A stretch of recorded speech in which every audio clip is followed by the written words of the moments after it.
All right, guys, we got another great video for you today. And if anybody's out there watching or listening to us on Google Podcast or Podbean, it's a great audio clip for you. So stay tuned for this. We have Don's Garter Snakes on here. Lots of really cool animals, and we're really excited to get them on here. So stay tuned.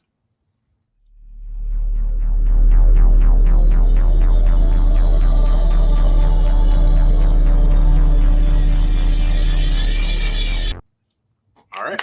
Hey, not too bad. All right, Dave. Ben, did you have something you wanted to say before we got going? I thought you were gonna. You're like, you better get this intro out of the way before I say anything. I just really like garter snakes. I've never worked with them, but just some of the color morphs and stuff that are out there. I'm really excited to be talking about this and to be sharing this with the people out there. So that's all I really wanted to say is that I'm excited.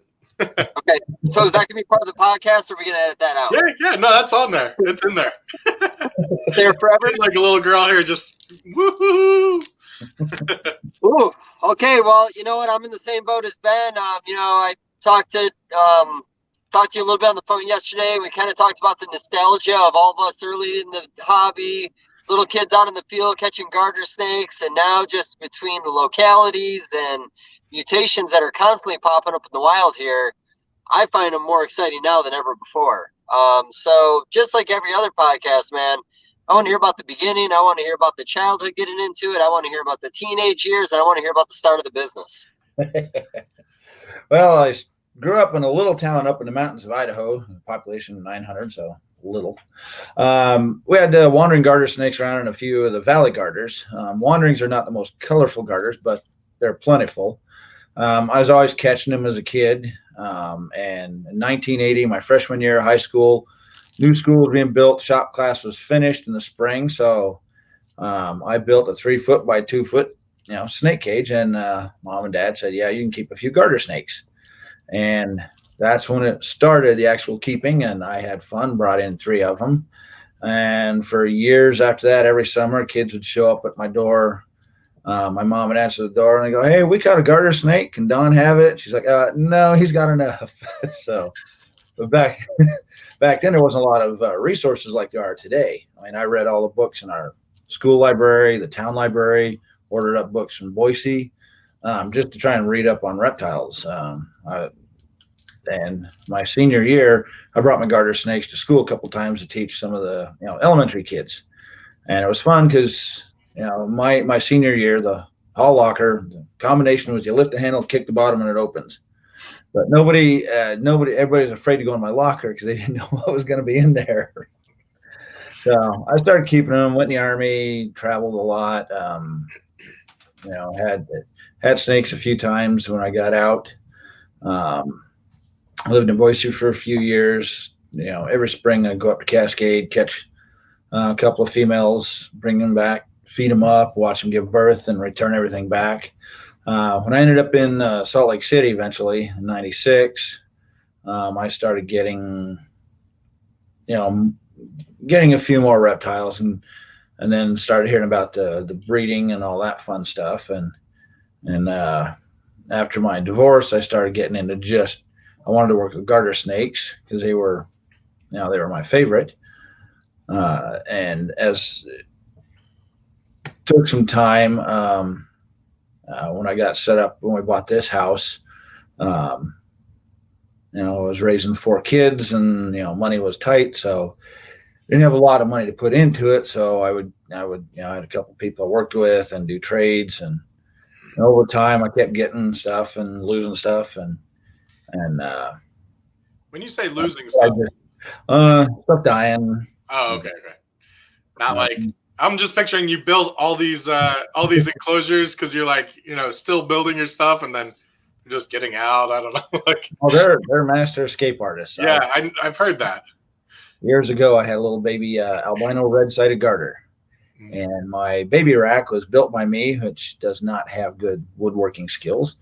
And she escaped. And this was like in March or April. And my neighbors, heard somebody come over and say, hey, the neighbors just found a snake and they were afraid of it and killed it. And I knew exactly what it was. I went out there and I'm like, oh, no. But, it was my fault it escaped. Yeah. But after some time, I ended up about 3 years ago, a couple of deals, lost, got screwed in some trades. Said, you know what, I'm done getting out of it. My daughter can have it, take over it next spring when she's got room for it. And then we found the first of 2 melanistic wandering garters next spring. His kids and I always go up to Logan, to a den site up there and check them out. And we found those. We're like, oh, hey, great. My interest came back. And, so I started working with a few and started building up and was able to buy a few different snakes and it was starting to pick up. And then Clint Laidlaw did a video year and a half ago, it was in the fall. He has his own YouTube channel and, did, great starter snake, the Garter Snakes. And he showed a couple of mine and just was like, oh, they're so awesome and all this. And then I started getting hit, because I was on Facebook just friending anybody and everybody worked for any sort of reptile place just to try and get my name out there. And his video kind of nuked my client base. I mean, it blew up. I started getting messages from anybody and everybody. I've had 3 teachers looking for snakes for their classroom. And I get several times a week people, oh, my kids have done their research. They want to get a snake. They watch Clint's video and, we want to get a garter snake for them. I'm like, all right, well, you got to wait till I have babies, so it took, in the spring expo after that, I ran into another guy, Adam Turlick King. He's now my business partner. He came out and saw my garters and was like, hey, we started chatting. He got screwed by a couple of the same people I did. So he says, I got a business proposition for you after, I'll get a hold of you after the expo. I'm like, sure. About a month later, he calls me up and says, hey, I'll bankroll your hobby. You can raise them, raise them up, breed them, sell them, we'll split it. I'm like, how can I say no to that? With my job and raising kids and all, I don't have, big chunks to throw down here and there to get new stuff. And so I've done a lot of trading. And now that he's on board, he brought, in the fall expo, he brought out some garters, and he had a pair of black and white axanthic plains.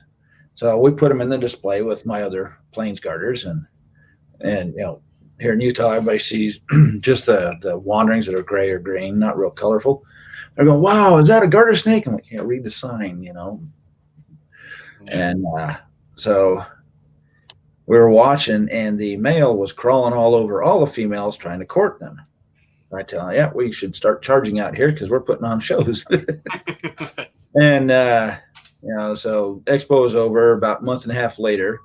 It's her next, I pull her out for the next feeding, and I'm looking at her. I'm going, you look a little chunky here for being between feedings like this. So with garter snakes, you can put your thumb on the back and run your finger down, and you can palpate the little babies because they give live birth. You can feel them as opposed to the eggs, And it was really, I was like, wait a minute, twice.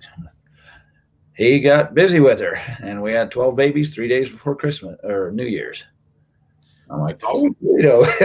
So, once he got in on it last year, we were getting new stuff, and then this year it just, it actually took off pretty good.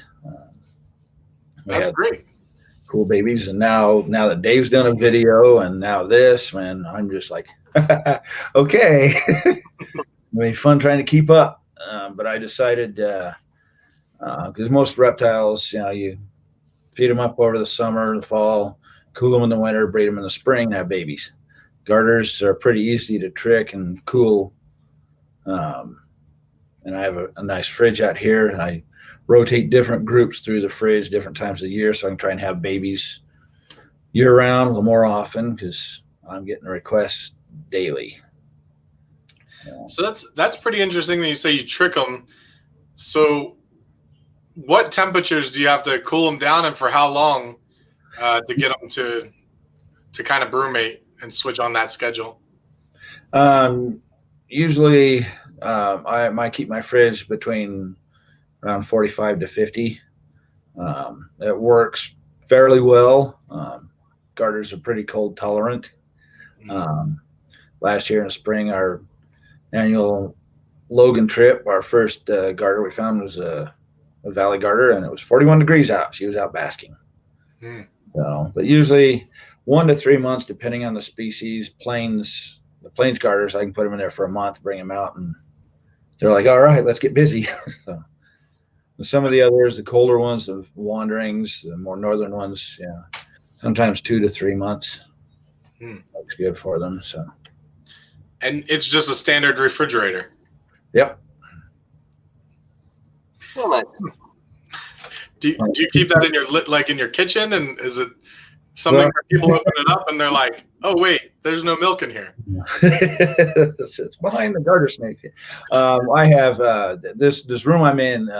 The original house owners cut away part of the garage, so there's enough room to park a smart car in there. So then this section that we're in right now is the living room. I've added on a little kitchen and a bathroom. And so in the kitchen, I've got the fridge in there, and that's where I keep all a few drinks and some garter snakes when they're being cooled. That's just wild in my head. I don't know. Go ahead, Dave. I'm sorry. I'm just picturing this. Yeah, So when you cool them, do you cool them individually, or are you going to cool them in the groups that they're going to breed in? I usually cool them in the groups that I'm going to breed them in. Sometimes, I just brought out, I had a trio of plains garters. 2 are albino and 1's het. They're from the same litter. I had them in with a pair of plains that I produced, Kansas by Nebraska breeding. So I just put all the plains into one tub, and then when I brought them out, I separated them, put the albinos in one cage and the other 2 in another tub. And I have a pair of coast garters still in the fridge right now. So. Very cool. They probably So that's 5 in one container in the fridge? Yeah. Are you doing anything special with substrate? Anything they can burrow in? Or you just keeping it on an aspen? How are you working that? I use, because I have a large number, I keep them in sterilite tubs, and I just use newspapers. Garter snakes eat a lot and poop a lot. And it gets messy quick. I do have one bioactive that has the Eco Earth in it. My planes seem to like that one the best, so I keep them in there. And you do that in the refrigerator as well, the newspaper, or is it? Yeah, I just use the newspaper in there, and then I check on them weekly. I make sure they got plenty of water. Check on them weekly. If anybody starts losing weight faster than they should, then their brumation is done to get them out and start warming them up and get them feeding. Now, do you find that they're very active when you have them in the refrigerator during brumation, or are they all just kind of in a group huddled up in a corner? They still move around a bit. I'll open the fridge, grab out worms for feeding, and they'll move around a little. Most of the time, they're not real active, but they still do move around. So. Okay. And you just mentioned worms. What's your main diet? Because I did see you feeding worms to babies, and I've seen diced up fish for baby checkers in the past, and so on and so forth. What's your feeding like? Well, I feed a mix. I like to get them on the rodents because it's like more nutrition for the size of meal they're eating. But some of them have to be trained to eat it. But I use for babies, I'll chop up. I buy frozen smelt. I thaw that out, worms and rodents. I'll chop up the pinky mice into bite-sized pieces, put in a little cup of water, melt, thaw it out, and then drain it off. And then I'll mix that with worms. A lot of them, worms really are good. It gets them feeding faster when they're young. And then we mix the pinkies in there, and it goes great. Nice.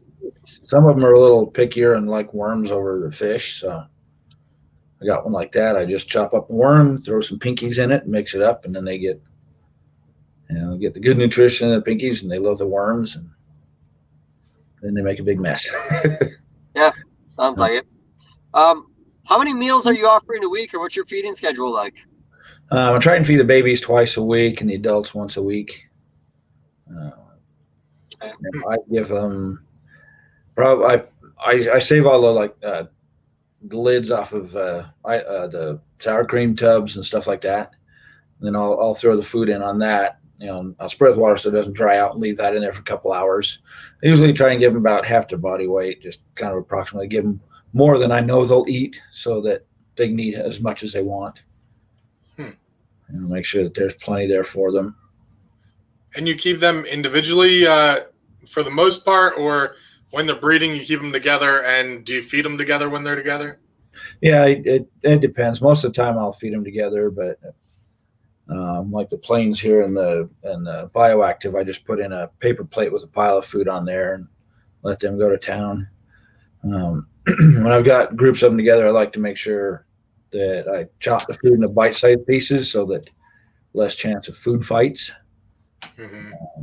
I lost one years ago. I was just threw some night crawlers in for some little baby planes, and one grabbed this end of it, the other one grabbed the other end, and by the time they met and one was eating the other one, I was a little too late.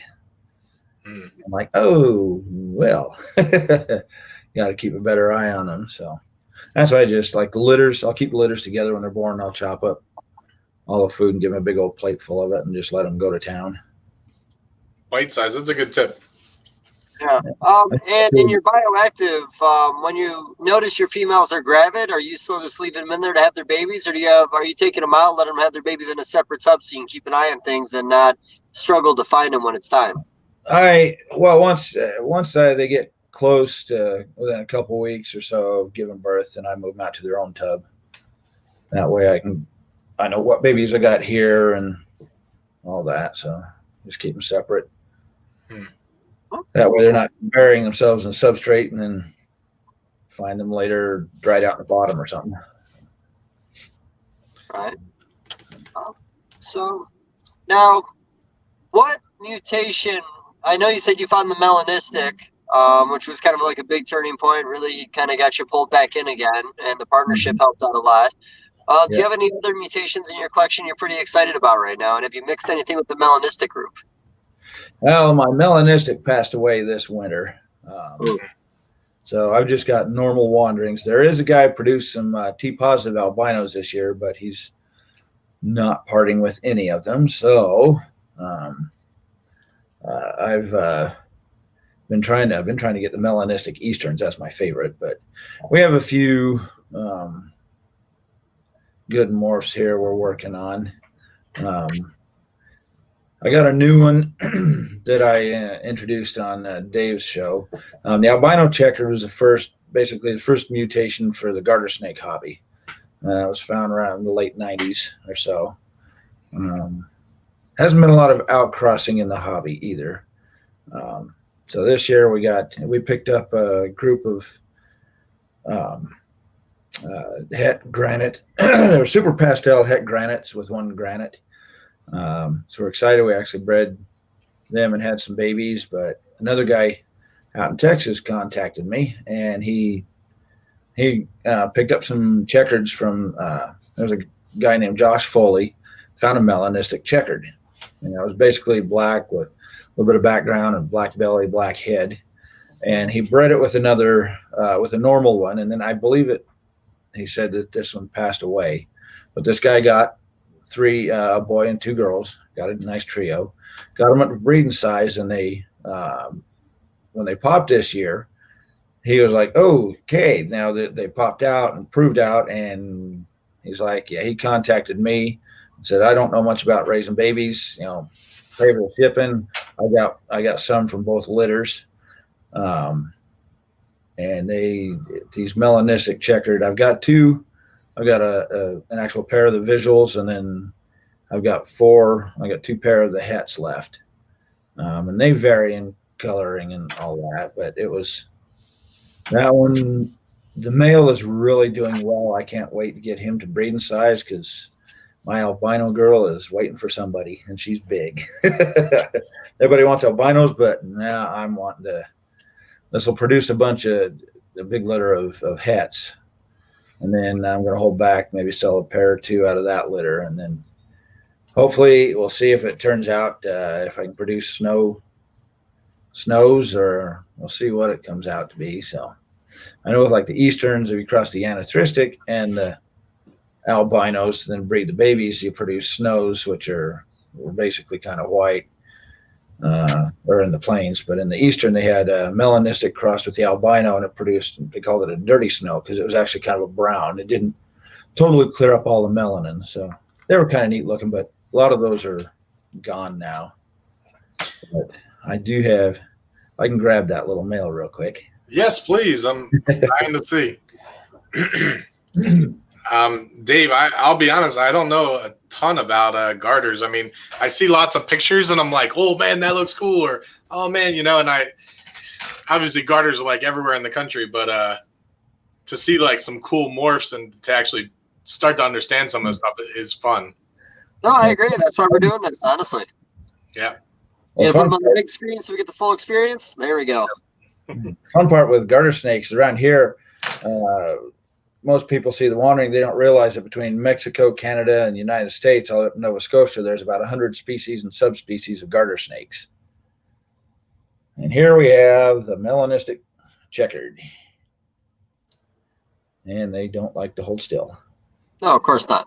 Black head, the bellies. Wow.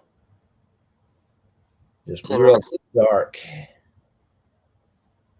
Real dark looking fella.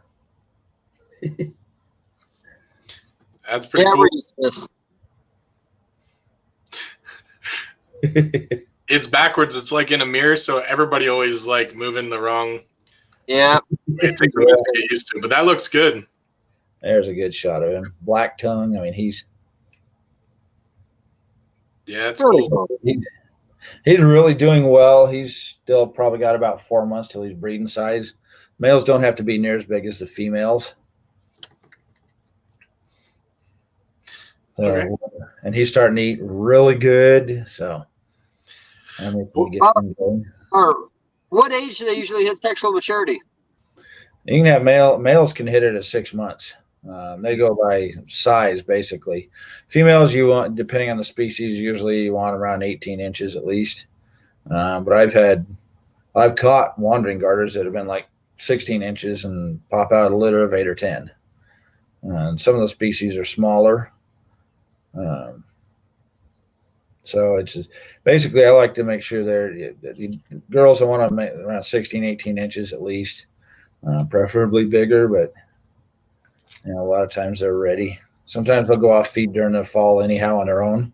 So then I cool them down. I'm like, what the heck? Let's give you a guy here and see if you have fun. And yeah. And what's the average litter size? Varies between the species. Wanderings average 12 to 13. Plains garters, anywhere from 15 to 45. A friend of mine, a guy that I knew up in South Dakota, there was a construction site and he picked up a 4-foot female plains, a rather large one. She gave birth to 96. There's a couple of stillborns, but she had 96 babies. Wow. That's kind of an unusual amount, but that's especially a wild caught, right? Yeah. Up until then, it was 92 for an eastern garter. A lot of times, eastern garters will have a big litter of little babies. And how? Okay, in a 4-foot roughly snake, how small are the babies? They've got to be, for that many babies, they've got to be tiny, right? They're about 4 to 5 inches. You know about the gram weight on that is? Never really never weighed up at that size, have you? Probably just a couple. I've never thought to weigh a baby. We work with the pygmy pythons I was telling you earlier.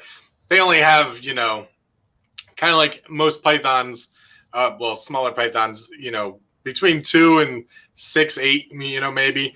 And they're, they're not 4 or 5 inches, but maybe 3 inches. And I couldn't imagine having 45 of those. I couldn't imagine having 20 of those. There's I wouldn't be able to handle it because they don't eat well. Like you're feeding them just a plate of food seems crazy to me for any snake. Like this is all just interesting. Yeah, as I watch, monitor the litter, the ones that are eating good, a lot of times I'll move them to a separate tub to make sure that those that aren't eating as well still have access to plenty of food and don't have, 6 or 8 hogging most of the food and nobody else getting any. So, And then I can monitor to see who's not feeding and resort. Is it, I can tube feed the babies if I need to. So, what do you feed them in the tube feeds? Do you use a little catheter? I've got an IV catheter. I cut the tip of it off because it narrows up just a little. But I took a salmon fillet, took the skin off, pinky rats, and Reptivite, and put it in the blender. And it's a blender donated by my daughter. Wife would not like it if I made that slurry in her blender. So, but I just mixed up a bunch of it, and then I just put a Ziploc bag, flattened it out, and froze it, and then just break off a chunk, thaw it out, mix it up. Because when it thaws, the water separates out, so I got to mix it back up, and then I just suck up and just work the tube in and just give a little squirt, give them a good chunk, and it's gotten some of the het melanistic guys to eating. Yeah, no, that's just not feeding. I'm like, you need to eat, come on, and it worked. In time, they started eating on their own. So, no, that's great. We for the pygmy pythons, they're typically hard to get started as well. In the wild, they're eating tiny geckos and little amphibians, things like that. And so we don't have access to that. Not at a good price. Yeah. And then we want to switch them to rodents, hopefully. So this year we had Justin Julander on here, who I was talking to you about a little bit earlier, but he said this year he's going to try catheter feeding. And so we did as well. And what we use is turkey baby food, just human baby food. We do just a turkey or chicken and just a bit of that, and boop, it's working great. They're growing. I'll tell you. So what we were doing before is just cutting off the leg, like the thigh of a rat pup, and or a mouse pup. I mean, and trying to. It's stressful for them. This is like a totally different world, and it's so much better. So it's interesting that you're using fish and all, and it seems like a great idea. Yeah, it worked out pretty good. So. That's awesome. Now, you were talking about the melanistic that you found in the wild, unfortunately didn't make it over time of being in captivity, and you mentioned the checkered also, the original one didn't make it. Do you find that ones caught in the wild for the initial mutation has trouble acclimating? Or is it flukes? This one, I'd had her for a year and a half, the melanistic wandering, and the first year she fed okay, not great. Fall came up, she went off feed, so I cooled her down for a couple months, brought her out. Tried giving her night crawlers, and she started eating, so I was cutting up, and I was using pinkies and chicken hearts, cutting them up, and she was just chowing away and started putting on size real well. Last fall rolled around, she was just about breeding size. She went off feed, so cooled her down, and was hoping, hey, maybe she'll get, maybe I'll have some luck with her this year. And doing one of my weekly checks, and she was looking a little, when I was checking, she didn't look right. She wasn't, moving much. So I pulled her out, started to warm her up, and she was crawling sideways a little on her. I'm like, this doesn't look good, and I found her dead the next day. So. Sucked, because she was really pretty much mostly black with 2 stripes down the side. She was a real nice one. So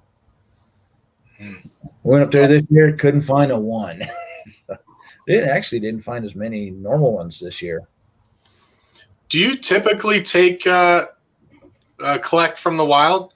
Like, I know that certain species in certain areas you can and things like that. Is it something that you typically do?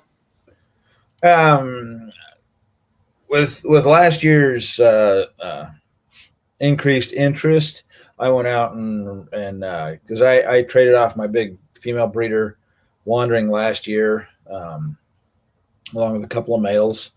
Figured, they're kind of plain, but I had people from all over going, hey, we want some garter snakes, and those are, not one of they're being the grays, grays and greens, not real colorful. I've got a little bit of lower price, and they actually are one of the calmest garters, the wanderings. So I went out this year and stocked up a nice little breeding group, and we did have a couple girls pop some babies, but most of them are feeding pretty good now.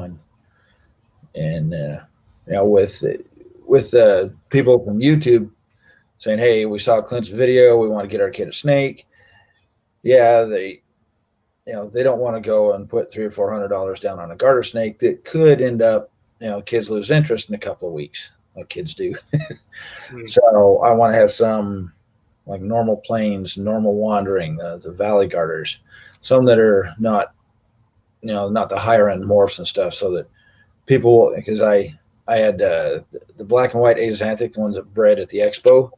I sold 8 of them for $250 in a week. And I got in some red siders out of Montana last year, and I tried to keep them going. They didn't go, but I had some babies, and had the babies feeding well. Put them up for $50 a pop on Facebook and sold 13 in an hour. Well, maybe there's something to having some, it's good to have the high end, but with the increase in popularity of garters, I want to have a mix of both, because I want to have something lower end for less pricey for the people who want to buy for their kids and stuff like that, so they're not out a big chunk if it dies or something. Sure. So things are pretty calm and great climbers too. I remember that. So in the garter snake community, what is the most you've ever heard of a mutation selling for initially? Well, there's a few that are up there. There was a wild-caught eastern that was piebald. The female sold for like $2,000. She was bred, and then she died. The babies never proved out. But there's a T-positive caramel albino. They call it the caramel. It's a plains garter from the east end of the range that a guy has out east. He's selling the caramels for like $2,500. It's not one that has the red mutation, so it's a red caramel. I've heard it's up for $3,500, but I don't know if he's going to sell that one or not. But there's another one that's kind of a new morph. It's a pearl leucistic. They call it a pearl. It's a plains garter. It's white, black eyes, and it's got just like a light grayish speckling down the back. The guy that had those, I think the pearls are going for $3,000. The hets like $1,500 a piece. So, but now he contacted me and Adam and said, "Hey, let's I've been breeding these, producing a few here and there," and he was culling litters of hets, and we're like, "Whoa, wait a minute," So he wanted to get it into the hobby, and we thought we were getting a nice exclusive deal, and we made the deal, did some trading, some money, and I've got one of the little females did make it. I've got a young adult female. She's breeding size, 2 males, and then 3 little females that are all hets.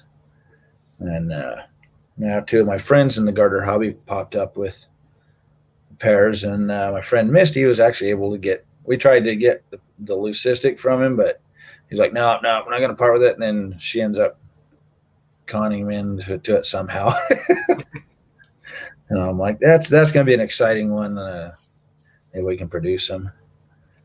There were a couple of them found in an area, and another person I know had a pair, but he bred them once. They didn't produce any, but he kind of vanished from the hobby, and a friend of his supposedly didn't take care of stuff and killed a lot of his snakes.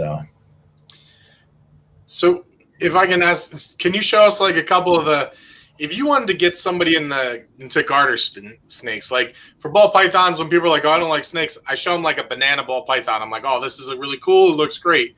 Most people look at that and go, "Okay." Like I can understand that. Do you have some garters that you're like, this is like, if I was going to try to get a kid in, or if I was going to try to get somebody into the hobby of garter snakes, what animals would you show off? Oh, well, I got a few different ones. Yeah, I want to see. I'll show you the big albino. Sure. Now you're flying. I kind of want to see. I'll show you, Dave. And I had a little bit of time to stalk yesterday, but yeah, the blue phase, that's pretty beautiful. There was another one that had like an olive green look to it. I wish I had that little one. That was a Northwestern. That was really pretty. Yeah. Don't have them anymore, unfortunately. But this is our albino checkered female. She's a just huge girl. Yeah, and so when you say huge, so that people that are listening, you're talking like it's pretty long, like it's probably 4.5, right? Something like that. Nah. 30 inches. 30 inches. That's not so when you're saying huge, but also the thickness around is about a nickel and a half, quarter. About the size of a quarter right now. So yeah. So when people hear huge, garter snakes are not one of those like humongous, but for a garter snake, that's a big snake. Yeah, she's a good sized female. We catch valley garters up here that average around 32 inches and close to 50-cent piece size. Wow. So those are pretty big. Some of the Mexican species in the Thamnophis equus family, they get the males average around 3 feet, females 4 feet, and females can be big and bulky. So with your captive breds, do you get musked on that much? Not as much from the captive breds. The valley garters, I'll show you one of those here in a sec. They love to sling musk like no other. Especially my wild caught ones. Boy, they're just, they make. What do you mean by sling? They flip their tail and they throw poop everywhere. Poop Sling shit. Yeah. Yep, there we go. They flip that tail around and poo flies everywhere. That's a good selling point. Yeah, right. Yeah, so this is one of the valley garters, the female. A little darker in here. Let's see if we can get some. Wow. Some light down on her. Good thing this ain't smell-o-vision because Yeah. That happens. The valley, she's a good sized female. She's a little thin right now because she just had her litter and is fattening back up. They have some nice reds on them. Very cool. What do you call them right now? So how often do you get bit? I don't think these are a bitey type animal. It depends on the species. The easterns, a lot of those are some of the bitingest little parts. I had a couple of Florida blues that, man, they bite like no other. Hey, I got that girl right here. That's one of my favorites too. I want to see. So we're just showing. I'm just clicking through for anybody that's just listening. I'm clicking through some Facebook pictures on Don's page, just up and down when he steps out for a second. You're not getting the full experience if you're not on the YouTube channel. True, but it's cool to listen. Yeah. So that's this girl right here. Oh wow. Yeah, and this camera doesn't do it any justice, I'm sure, but I can definitely see, and they do move a lot. Yeah, she's got some real nice orange. Wow. It's not as bright in the middle right now because she had a big feeding today and is nice and full. She's one of the good eaters here for sure. So I'm hoping she's a good breeder too. That's awesome.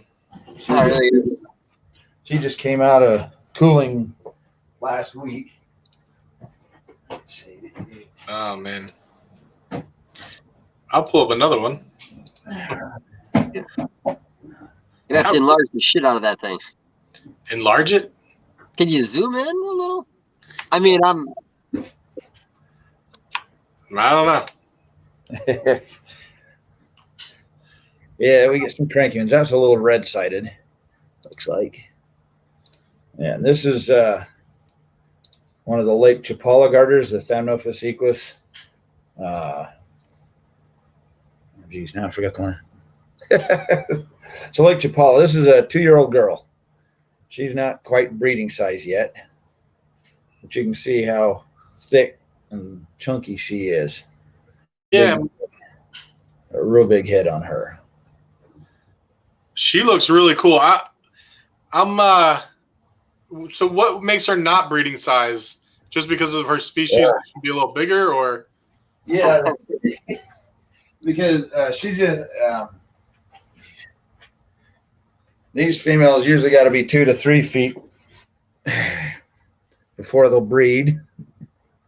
Mm-hmm. I'm hoping I don't mess anything up wiping this off. But she's still a little small. I mean, she's big, fatter than the average garter snake we find here in the U.S.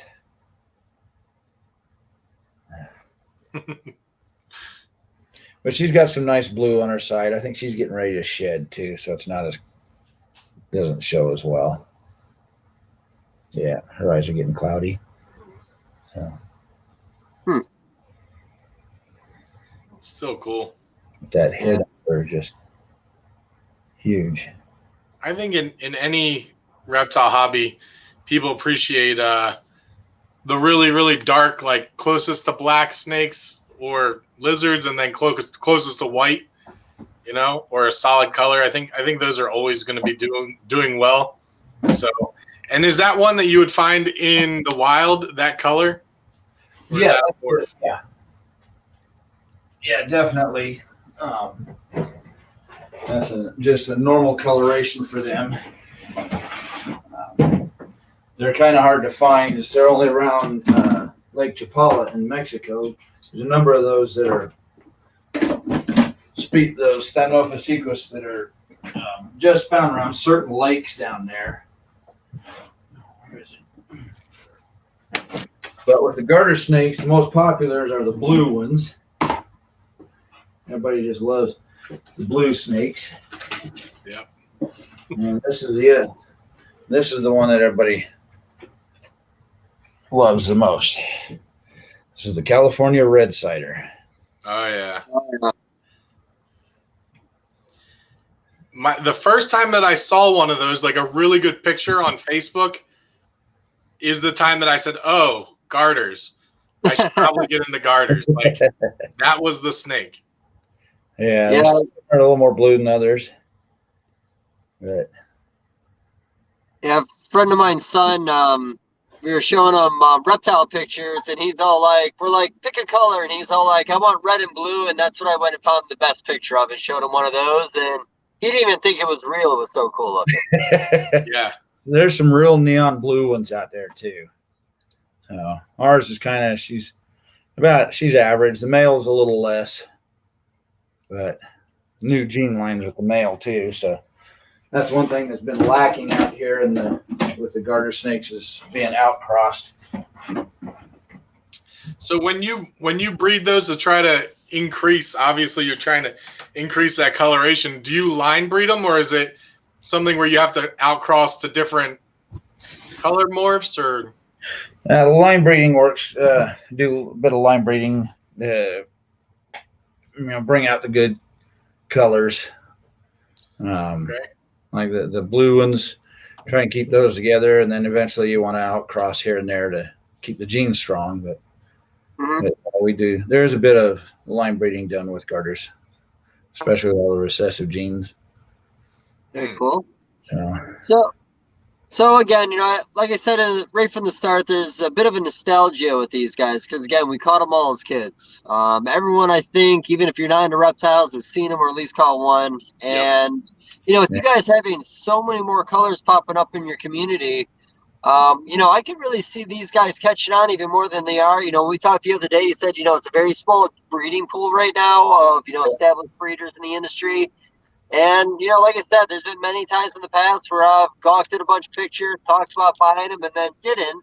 And I'm sure the day is going to come where I'm going to call you or someone else and just buy way too many of these guys. So for somebody who wants to get into these guys, where have you been successful? Where have you failed? What can you do to help us if we want to do it ourselves? Well, you want to make sure, well, find out which ones are the most popular at the time. Mostly the blue ones are there's blue Oregon red spotted garters, the blue Pugets, and the California Reds are the big popular ones right now. Everybody wants the blue ones. Those are a good one to start with. Make sure you buy from a couple different breeders if you can find them, so that you have a good gene pool. And then just a matter of time, get them to size and start working. And what is the things that you're like, oh, I wish I would have done this different, because when I first did this, we lost some, or some mistakes that maybe you haven't done, but you hear people doing that we should avoid if we start breeding them? Be careful about who you buy from. We've gotten screwed a few times like that.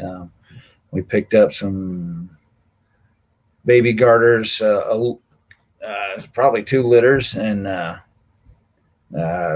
pretty sure that these were just from a wild caught females that they brought them in, and let's sell them for this, and they're breeding all sorts of reptiles, so they didn't know the actual value. So we've held back some for breeding, but probably half the group we bought died because they weren't feeding properly, or they were just, hey, they popped out, here we go, we throw some worms in there and sell them. Yeah. In the long run, it'll end up paying for itself, but you have to be careful, because there have been I did a trade with a guy, then he tried to blame me for the snake getting a respiratory infection, which is pretty hard for garter snakes to get. And 3 days after the snakes arrived, they had a hurricane there and no power or anything, and he tried to blame that on me, and I'm like, it was healthy when I shipped it. But it was one of the deals I ended up that finalized my I'm done stuff. But yeah, that kind of stuff happens. What temperature should we keep them at? I see that you have a lot of them seem to be at room temperature for you, but that's in Utah. What should we be keeping them at temperature wise? They're very, very cold tolerant snakes. If you just have a basking spot or an under tank heater, if you're using like cage carpet or something like that, just a spot for them to warm up, in the 80s. And usually it's harder to find them when it gets out in the 90s and 100s we had here last week. I just keep my, because they're in the tubs, it's harder for them to, they got the air holes and they got air circulation in here, but still gets kind of warm in there. So I keep the room between 70 and 80, and they do just fine. Mm-hmm. Okay. So we work with colubrids, and one of our things is we can't get them hot. Like if you get it, a lot of our old world rat snakes, if you're getting into the upper 80s, you're like, we're going to have trouble, So is there like too hot for them, or is it, 95, 100 seems like, shouldn't be a problem, or should you not get that hot? That's probably a little too much for them. Between 75 and 85 is where I like to keep mine, and they do fine with it. Some days, it might get a little cooler in here, but generally, I keep it around there. Okay. But that's the fun part about the garters being as cold tolerant as they are. A kid can buy one, they can just keep it in an aquarium in their room and have the setup and not worry about a heat lamp that they can knock over or fall off when they're gone, or you can't put a heat pad for them, but they don't need it. They usually do just fine. So. Have you ever had them go off feed and start to try to brumate because you got them a little too cool? Like what temperature do they generally kick off? I've only had like subadults, 4, 5, 6 months old, that'll go off feed. Adults, if they're going to go off feed and want to cool, it's usually in the fall, August, September, October. Okay. Let it get cold enough for them to try doing that. Okay. And so, all right, we do blue tongue skinks, and I'm just thinking, because like when we sell blue tongue skinks to people and for pet people, they cool down, in like November-ish, we start cooling them. And so my pet people call me and say, hey, what temperature should I keep them at? Do they need to brumate? And I say, no, they don't have to. Just keep them warm. But if they get that cold air, they'll go into a brumation themselves. And it might not be long, but they'll go off feed for like a month just because it's cooler outside. But I suspect even in August, if we drop the temperature slowly kind of down to in the 50s, I'd get a skink to go into brumation, So I'm just thinking if somebody kept it in their room with no heat source or anything like that for a minimum, would they go into brumation on their own just because it got too cool, the air conditioner was running in the house or whatever? Well, I don't know too many people that keep their house cooler than 60 degrees, but that's true. I haven't had an issue. They've got to be a lot cooler than that to go into brumation, unless some of them do it as like a natural cycle in the fall. But for the most part, get a cold day out, during the summer, turn the heater off in here because it stays plenty warm. If we have a day or two, a cold, windy day, temperature drops here, doesn't seem to bother them. That's cool. They seem like a pretty easy species to keep. Most of them are. Mm-hmm. The few that are a little more picky, some of the, there's a few that specialize in feeding on just night crawlers. Like the Northwestern, that little blue one you showed curled up my hand, that one was Northwestern. They will eat fish a little bit, but their primary food source in the wild is worms. They eat lots of them, and so that makes for a lot of cleaning. Oh yeah. So I want to say, from what I've seen in the past like 6 years, I think you guys have had like 3 different scaleless pop up in the wild. I believe I heard of a story in Iowa for sure, and the other 2 states are slipping me right now. I haven't really talked about these guys in a while, and I did notice last season somebody produced flame scaleless. How does the community feel about the scaleless project and the garter snakes? Well, that one, the flame, it was erythristic, golden. It was a golden garter born years ago, or found years ago. It was an eastern, and it was just a yellow color with like speckling on it. It was really unique. It was called golden. My friend Scott Felser had it, bred it a couple of times. He had a scaleless pop out of nowhere. Just like, oh wow, but it was really weak, and it didn't survive.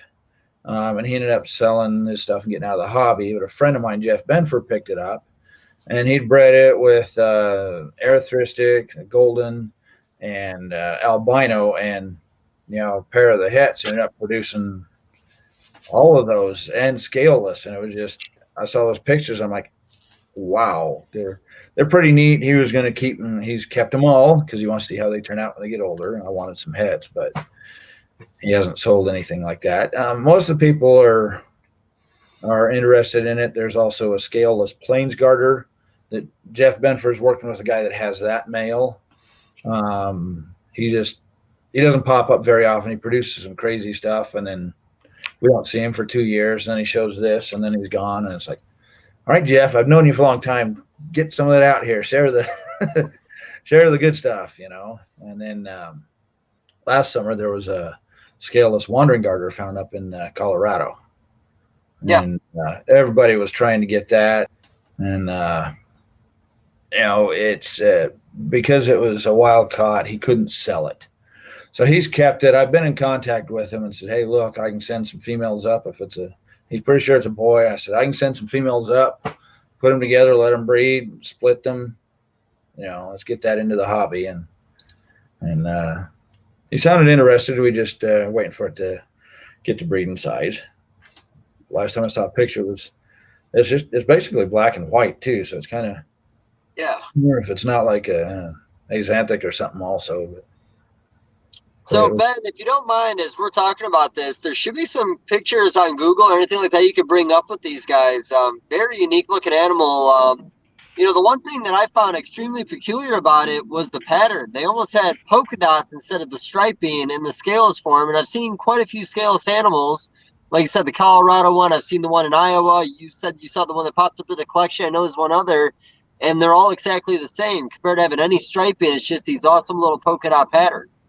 Yeah, they just have the pattern, the stripe. You know, a lot of times the stripe will be the same color as the background color, so you'll just have this weird pattern on them. The Plains one is really cool looking because it's just big. Instead of the normal checker pattern, they're a little bit bigger. It's really a neat looking one.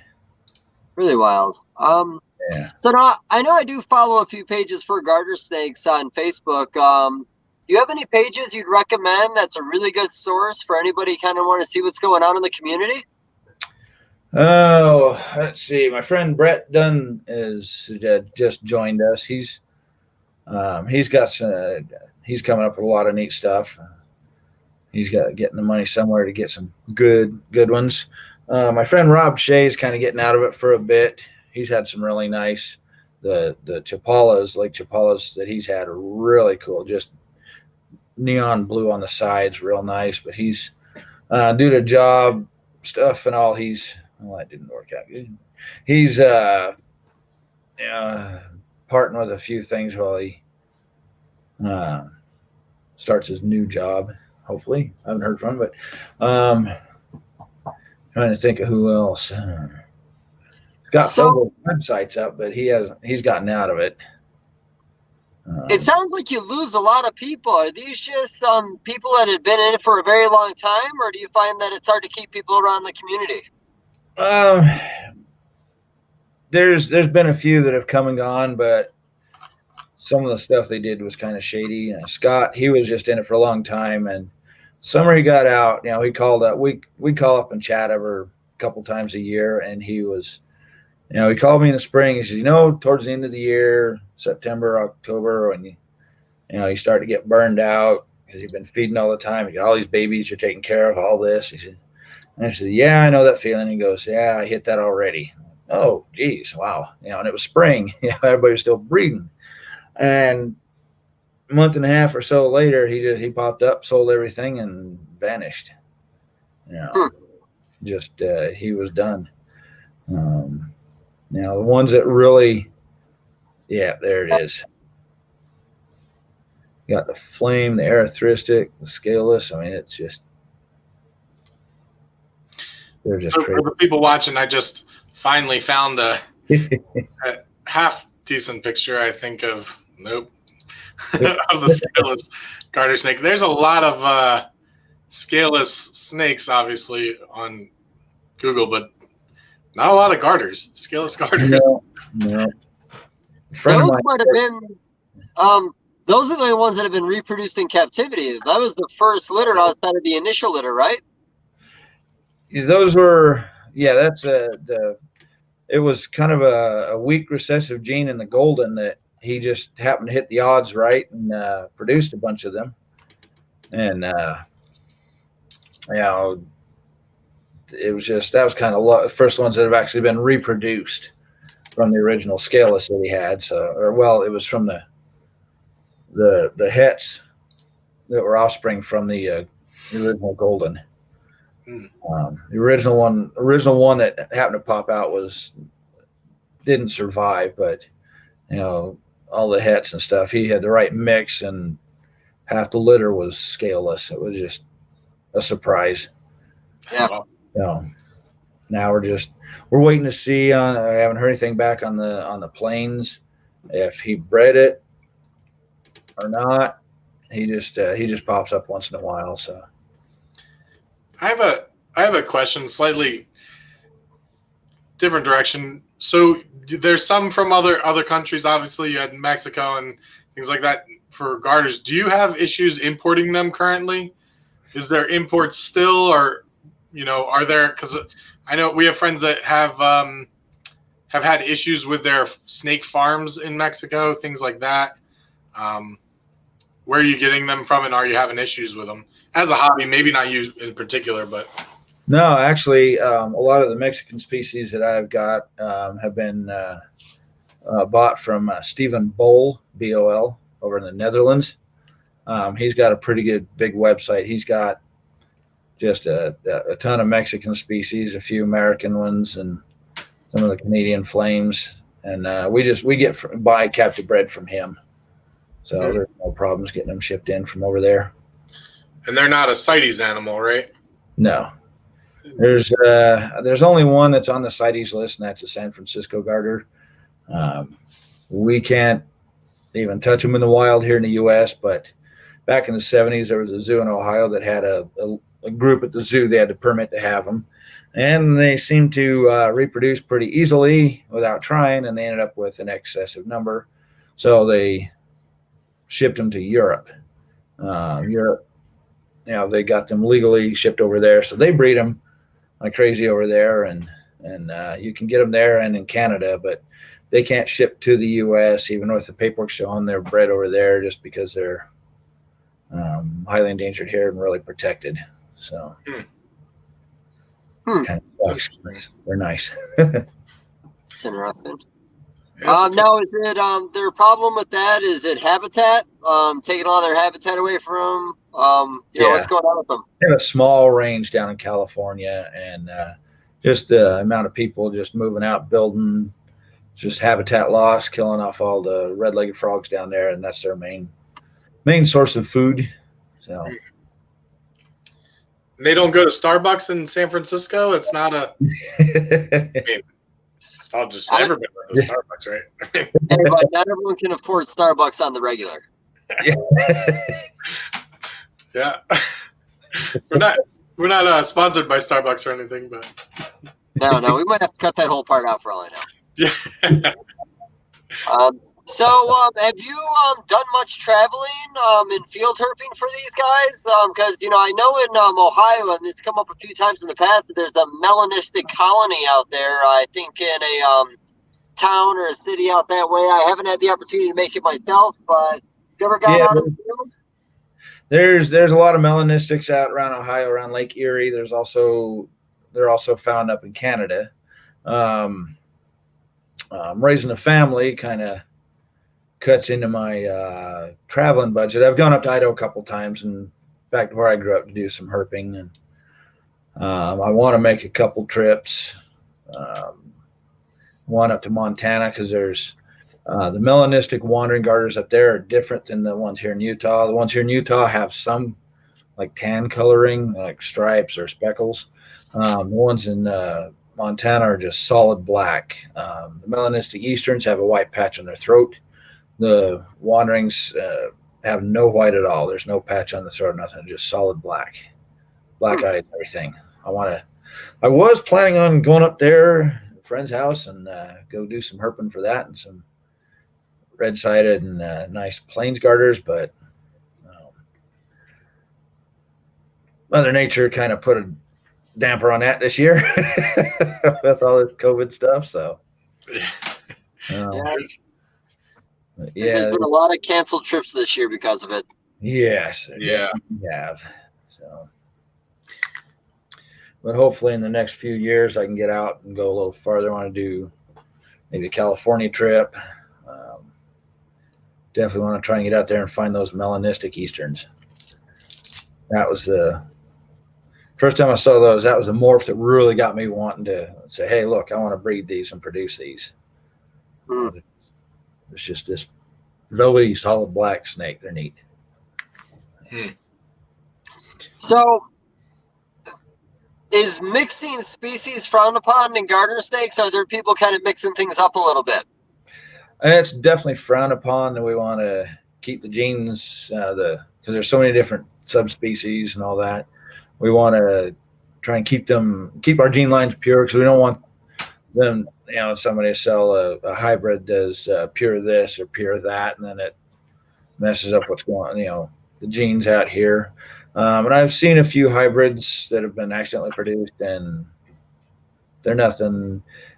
None of the ones I've seen have turned out anything spectacular anyway. So now with, again, it seems like you guys have quite a few morphs. Is there any communities within it that are taking morphs from different species and mix them together to stack combos and genes, or again, very frowned upon? It's definitely frowned upon. We want to, we want to try and keep things pure, so we don't, because there's concern that people are going to be not be truthful and saying this is this, and it turns out to be a mix with another species, or something comes up really neat looking by some fluke, then they're going to go, hey, this is this, and people are going to buy the babies and then breed and end up with something else, and we don't want anything like that, and we kind of try and keep them pure. I know there's a lot of hybrids with like some of the milk snakes and stuff like that. I've seen a few, and they're actually kind of nice looking, but the garters, ones I've seen, haven't turned out anything spectacular. Yeah, I figured there'd be purity stuff, which I couldn't agree more with. Sometimes, again, in certain communities, once you start throwing morphs into the mix, it kind of throws all the rules to the side. People kind of take it their own direction just to kind of mix colors that way. So that was the main reason. Just kind of curious about that. A lot of the plains and the easterns have the most morphs, and with that, we keep mixing. There's been anthristics, axanthics. There's been an argument over the anthristic, whether it's anery or melanistic, but I just stay out of that argument. But and then crossing the albinos and producing others, axanthics and albinos producing blizzards. All these, you can create other morphs with the morphs. So, and then we've got the orange genes that popped up out of, I don't know where on this one. There is red plains, and they've had red albinos. The orange popped out of Scott Felser's years ago. Originally called the Christmas albino with the orange, the adult white with the orange background. It was really neat. So, that's cool. Popping up here, and mine was not. We didn't know that this pair of albinos had orange genes. The male doesn't have it, but the female does. So it was kind of started coloring up. I'm like, hey, you weren't supposed to be orange, but great. Yeah, right. Neither too. She's one of the favorites out of the shows. They look at her colors and they're like, wow, that's a garter snake. Yes, it is. So that reaction, it had me thinking about this other question that I wanted to ask you. What's your big passion? Like what drives you in this? Not just, obviously we all enjoy producing animals, but something that you just said is something that's one of me, and I know Dave loves this, is that when he's at a show or when he's showing kids or people and they see an animal for the first time that they've never seen this mix, and they go, whoa, like that's like so cool. Dave talks about it all the time. Me and Ryan, we both enjoy doing, seeing that reaction. What's one of your passions that really drives you and stay with the hobby and stay with all this? I've always been a snake nut. In fact, when I go back up to Cascade, people up there still call me Snake. But it's garter snakes are what, all reptile people usually start out as a kid catching garter snakes, throw it in a fish tank, put goldfish in there and feed it. And then the interest takes off. Most of the people, a lot of the, most, I would say, other people decide that, as they move on and find other snake species and all that kind of good stuff, they tend to get away from the garters just because, something I catch in the backyard, that kind of stuff. Me, I just never really grew up. So I've always liked it. And with the internet now and everybody has access to this, a lot of kids are wanting to get into snakes, and these are a good starter one because, people message me, well, I want a good snake that doesn't have to be fed mice.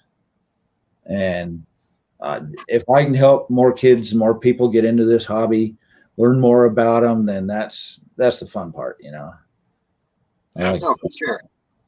Plus, it's fun mixing up, coming up, seeing, new morphs and stuff, but also enlightening the people here in Utah because they're not used to different colored garters, and they're all pretty surprised out here when at the expo time they see that, and everyone, I just keep saying, look at the sign, it says Don's Garter Snakes, And then people just amazed. There's more different colors, I think, with garter snakes than there is any other species of snake out there. I think you're right. We discussed that yesterday. I think between them and corn snakes, I mean, that's the most mutations that are popping up in the United States for anything that we have here. And like I said, I find them extremely exciting. Like I said, by the time this conversation's over, I'm sure when we're done with this, we're already going to be talking about certain things you have that I definitely am going to want. And Benjamin's always the same way. That's the toughest thing about doing these podcasts. Yeah. We try to bring in a different species every week, and by the end of it, we just want to go out and buy them. Yeah, that's for sure. And Yeah. a lot of times after the show, we're like, oh, so by the way. That's really, we just try to butter people up, like when we get them on, we butter them up, hey, so. Hey, nothing wrong with that. Not at all. Oh, I'm trying to think. Benjamin, what do you got, man? I saw your lips moving a little bit over there. I was something that I wanted to ask during this podcast, just because something came up today. Somebody offered us a really strange thing, and I'm not going to mention who or what, but I'll mention the what, a strange thing to trade. So I want to know what and Dave, you can join in on this because I'd love to hear this one as well. The strangest thing you've been asked to trade for an animal. And so I'll tell my quick story. We've been traded, like we got to a guy's house once for a ball python, and he's like, hey man, like I only have $50 of what, it was like a $200 snake. And I was like, oh, and this was like when we kind of first started. And he was like, but I had this really cool knife. And Ryan's like, sold. Because it seemed like a really strange house. And we just like would take it and run. So $50 and a cool knife, that was all right. And we've had other weird trades, but a girl today on Facebook was, had one of these messages up, and I always message people. Like I try to be social a bit. And she posted something about her videos that she's sharing, and she goes, you want a sub. And I was like, yes, I do want a sub. If you'll sub my YouTube channel, like that's what I want, is you to give me a sub. She's like, no, I meant for my fans only, or OnlyFans. And I was like, I don't know. Do you charge for that? Like YouTube's free. And she goes, yeah. And she gave me the price. And I was like, well, can I charge you to watch my YouTube? And she goes, no, but if you give me a blue tongue skink, I'll give you 2 years for free. And I'm like, that's a decent trade, but I didn't. It's interesting. Obviously we're like, probably our wives wouldn't appreciate that, and hard to put in the accountant book, but Yeah. But I thought it was a fun, like trade. Have you guys had any, situations where you were offered a trade, or maybe you took a trade? I know I've heard lots of crazy stories in the past, but no, I haven't had anything crazy like that. I have traded a few morphs here and there to get some new wild caught, trying to get stuff like that in, but I can't think of anything like that. But that's all right. Dave, I know you've had some offers. Yeah, not like yours. I'm just not attractive enough to get offers like that. Well, there are guys that I've heard in the hobby that get that offer quite a bit, but no, over the years, the typical stuff: Pokemon cards, Magic cards. Way, way, way back in the day, I had an engagement ring from a relationship that didn't work out, and I traded that with Bill Gaines for a pair of black eye Type 2 anearthristic boa constrictors. Whoa. And that was his gift for his maybe 30th or 40th winter, or it might have been like 30th wedding anniversary gift. Awesome. He was happy. I was happy. Got a couple boas out of the deal. So, yeah, bartering this hobby. Jeff Ronnie back in the day on King Snake used to have an ad up that he was willing to trade boas for minivans. He was always looking for a reliable minivan. That's a good one. So, yeah, definitely no shortage of that in this hobby. But, yeah, other than that, like I said, I think my trade for an engagement ring for a couple of boas might be one of the more interesting ones. I'm sure I've had some really weird ones before, and I gave a guy a discount for bringing me some moon pies. Every time he came out to the show, he just brought me more moon pies. But, yeah, You got a moon pie guy. Yeah, I am a moon it'd be worth it. There ain't nothing wrong with having a moon pie guy. Yes. pie. Oh, very reliable moon pie guy. But yeah, I've heard some pretty crazy ones over the years. But yeah, like sexual favors, of course, I've heard it left and right. But again, I've probably done 200 shows over the years, maybe even way more than that now that I think about it. Maybe exceeding 300. Never, ever has that offer been put on the table. But I have buddies that tell me left and right they get those offers. Well, Dave, the next time I'm at a show with you, I'll make sure you get one. Yeah, it's going to stand really close to you. That's going to do it, buddy. I was saying from me. I don't know what you're talking about. I mean, yeah, sure. Yeah, see, I can get that for free. I'm not going to give you anything for it. This conversation's taking turns, which is fine. We enjoy that. Nothing wrong with that, yeah. But when we offers like that either, when Ryan and I first started, we did make a list of like what we would trade for. We're like, no trades except, and then we had this list, and we tried to put stuff on there that we knew people wouldn't trade for, and people would message us sometimes and be like, "Hey, man, I got I mean." Weird. I'm talking like a barrel of gasoline I put on there, like strange things that I'm like, this would be cool to have. Like, I don't know, 45 pounds of like chocolate pudding, stuff like that. And people would message us and request some of the stuff, but never came through with a good trade, Yeah. Cheryl traded, I want to say it might have been like a bumblebee ball python for brake work on her car. Yeah. And essentially, the guy that did it was probably about as retarded as that snake was.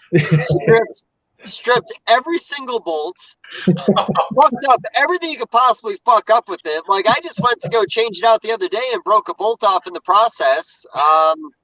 You pretty much got what you paid for on that one. Yeah, anyone who's going to do work for a bumblebee ball python, you're probably not going to get a quality mechanic. It's pretty good. Yeah. Pretty good. But yeah, all over the place. Yeah. Oh man, so shit. I know. Sorry, I diverted. I'm sorry. It was just no, okay, man. It's all part of it. I get that. I just like I said, I want to get as much out of them as possible. Because again, I really do think these are, with the more colors, that there's going to be a new draw, in my opinion. The more people that start talking about them, the more people start posting about them. I really could see these guys catching on a little bit, where somebody just has a few in their house to breed every year, considering they have 100 babies at a time. All you really need is one. But no, like I said, and I tell most people we have on, and Ben does the same. We really want, when people listen to the show, to take something out of it. And a lot of our podcasts in the past, we've had people who watch the show say, "Oh man, that tip, really helped me out. I never even thought about that, whether it's feeding, keeping, or anything like that." And, I feel like we have covered a lot of the basic stuff on this. I'm a little over the place. So trouble feeders, you're force feeding. About what age are you selling your babies at? If they start out great, are you selling them right away? Are you establishing them for a couple months at a time, or how does that work for you? I usually give them a couple of weeks minimum, just to make sure they've had at least 3 good meals, if not 4. If they're problem feeders, I'll keep them till I know they're feeding well before I part with them. Sometimes if I got somebody that's wanting stuff, and I got some that just ain't doing well, I'm like, "Hey, do you want these?" Yeah, so they're problem feeders. I'll just throw them in, and here you go. And then if they survive, great. If they don't, they don't. But I'm not, they weren't going to survive for them, weren't going to survive for me. So yeah. And you said you feed them twice a week? The babies, I try to do it twice a week. And once a week for adults, right? Sometimes 3. I like to come out and throw worms in for the ones that are eating, more often, feedings, get them going good. Okay. So now when people are watching this, like if they wanted to buy a garter from you, do they have to go to a show to see you? I noticed you shipped out a bunch of packages the other day. Is that all through your business page on Facebook, or how are you doing sales? Yeah, I used to have a website, but then I have to take my camera out.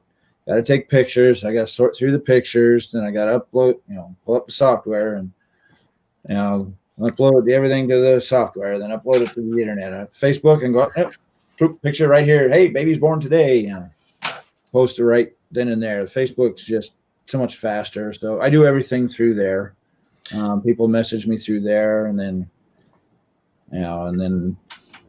say, hey, I want this. All right, PayPal, Venmo, either one. They send me the money, then I arrange to ship them out. My current shift at my job, I usually ship on Mondays and Tuesdays.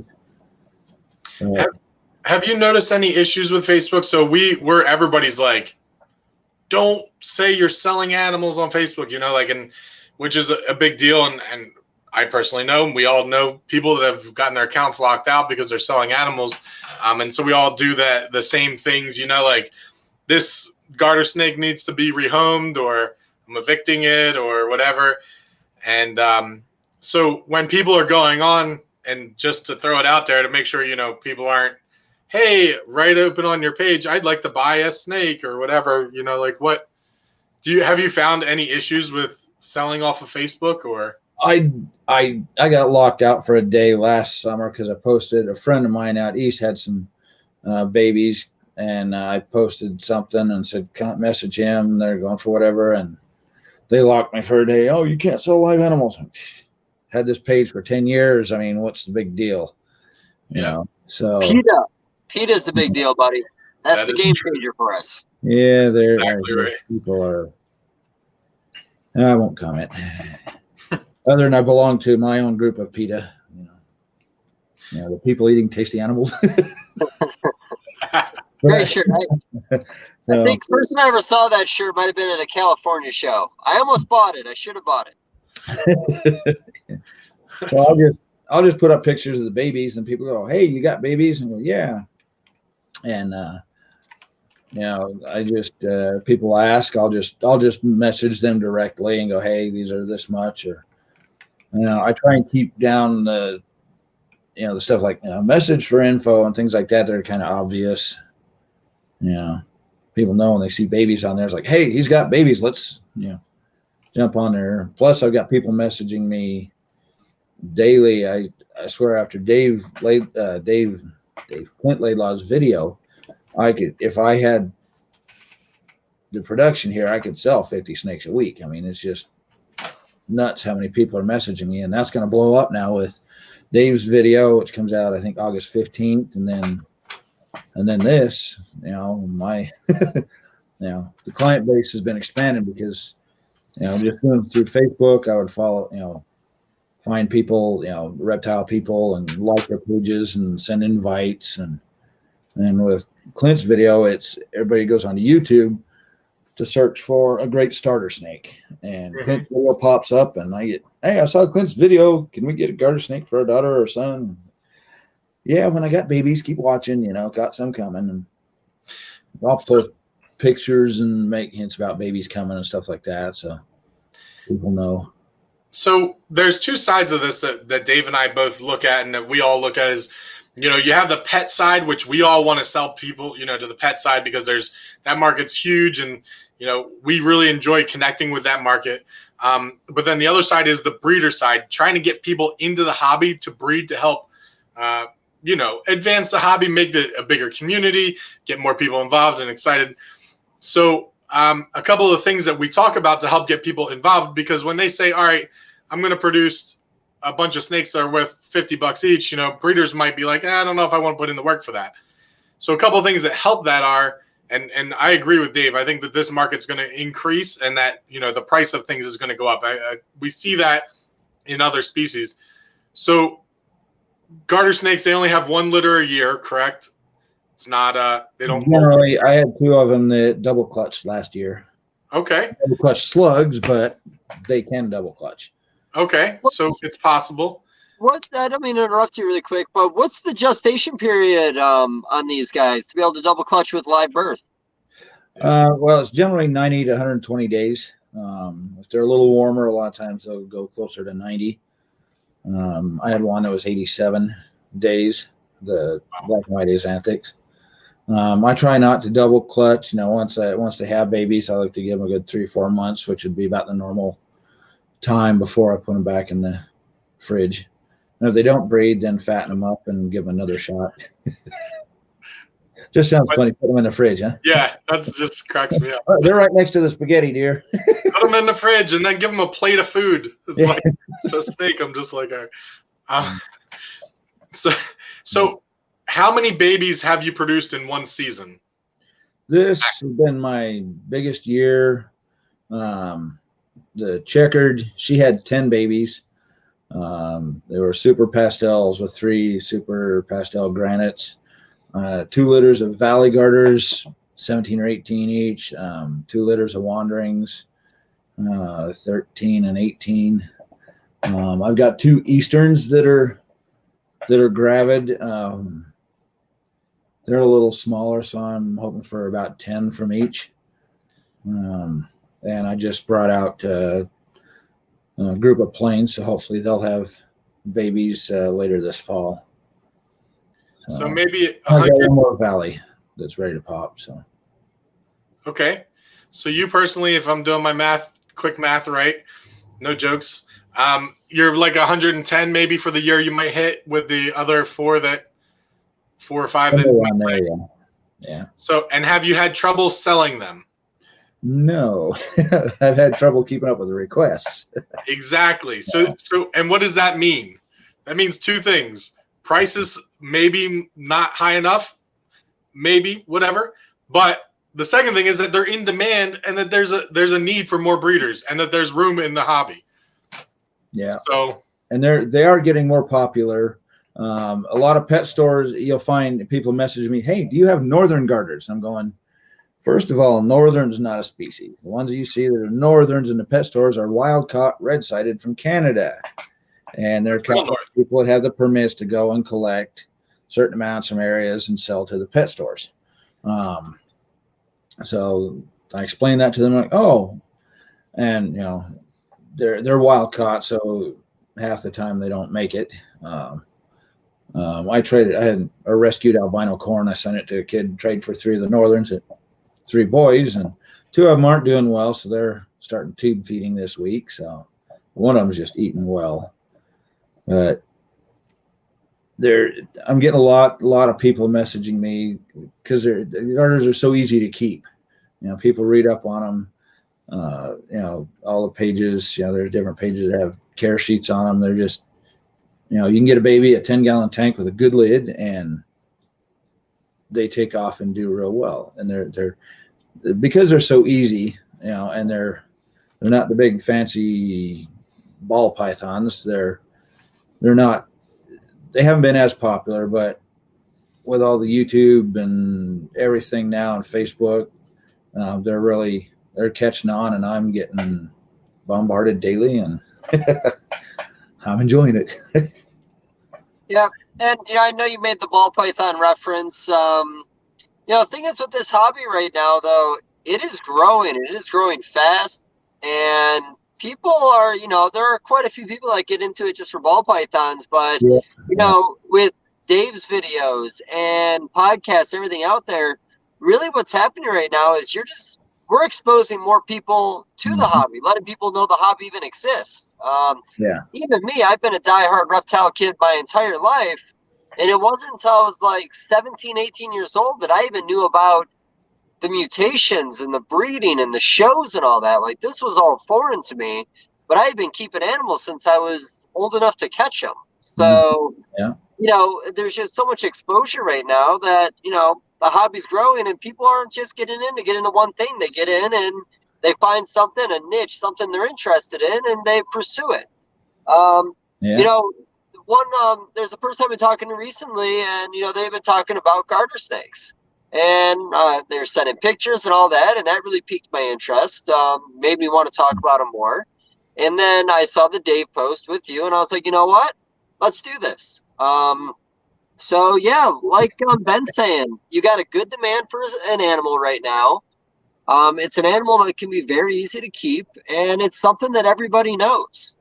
So I think there's a lot of potential for things to get a lot bigger with these guys with the right, the right breeders, just exposing the community to it. And I've had a few people message me that are interested in getting into breeding, and I say, hey, just you just got to start buying, start raising up, and do a little bit of reading on the internet, different pages on the care and all that, and then and I'm happy to answer questions. I've run into in my time breeders that you try and ask them a question about something and they I won't tell you. Me, any questions you got on garter snakes, ask me. I'm happy to help people out learn how to breed, how to set them up, what to feed, all this, anything I can to help them out, just because I want, we need more people breeding them. Cool. Benjamin, you got something on the tip of your tongue there, buddy? No, I was just agreeing. I think that that's one of the things that's shifting, I think, over time. I know that there's a lot of people that keep the breeding secrets or the, how we do it kind of close to their chest. And I think a lot of people are really trying to spread good information, because there's a lot of, I'll be nice and say Monday morning quarterbacks out there, like people just getting into the hobby that are experts already, that are telling people some really good tips that may not be true or whatever. And we've all run into that and stuff. And trust me, I'm very green still. I've only been doing it for 9 years or so. And I'm, very green. But one thing that we all like to do, and Dave's we like to share information, good information. And I think that's one of the great things about this podcast, is that we get to talk with people that have been doing this a while, that know what they're doing, and get different perspectives on things. So I think it's great that you're open to talking to people. The way that we see it is, it's not about, let's see how much I can produce and let's see how bad I can beat the competition. It's more of a family or more of a group effort, in my eyes, like how we all treat each other and things like that, how we're supposed to treat each other. I know that always doesn't happen, but like reaching out and you meet good people, and there's a lot of good people in this. And that's one of the things that Ryan's more the animal guy and I'm more the people guy. And so like, that's one of the things that gets me excited, is when I see people willing to help people and willing to really share information and to drive some of that passion. So when you got down and you're like, I'm out of this, if there was people around you that were in the community that were there to support you, it might have gone differently. It's cool that you're at where you're at now, but and that's I think about that all the time. I mean, we get constantly phone calls and emails and text messages and all different sorts of stuff. And I try very hard to never turn any of them down. I try to answer everything. So it's really cool that you want to do that. And that's what was on the tip of my tongue. Sorry, it wasn't like the next. I'm just spouting off now. But okay.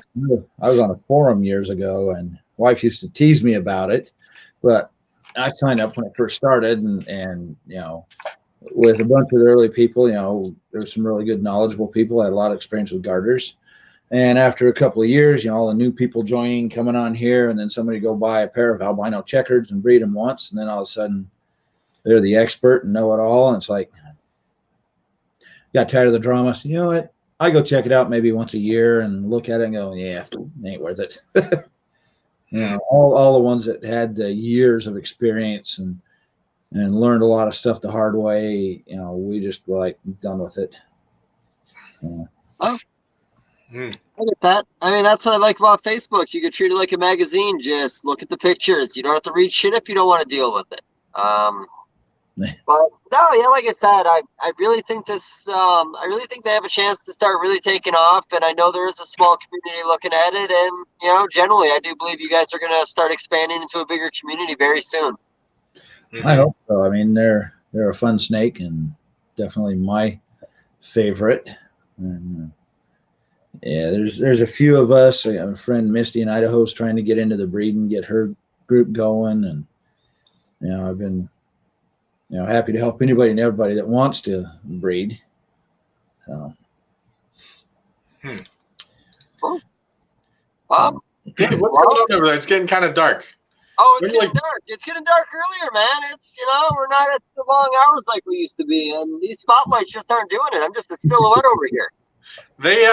I will see your camera's looking a lot better, but normally you have another light over there. I don't know what happened. Oh, I don't know. Darkness? What darkness? I can't see anything.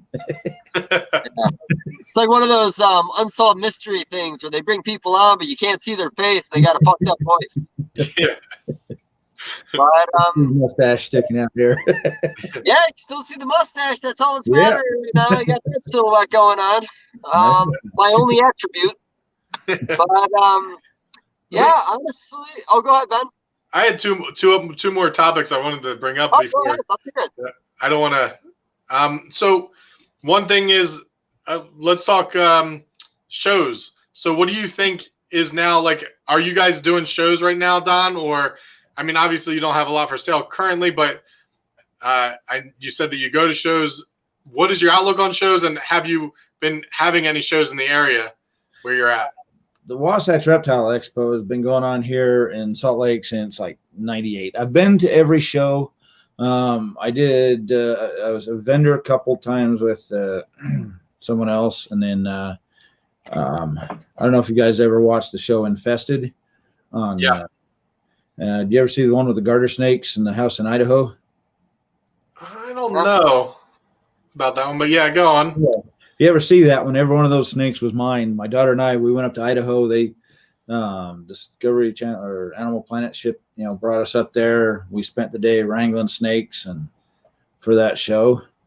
And with the money I got from that, I did my first booth at the Wasatch Reptile Expo. So I do it every fall. And then wait a second. So you were on the show? I was on the show. I was the snake wrangler. All the snakes in there were mine. My daughter and I did all the snake wrangling for all the effects on there. So you put your snakes into the house?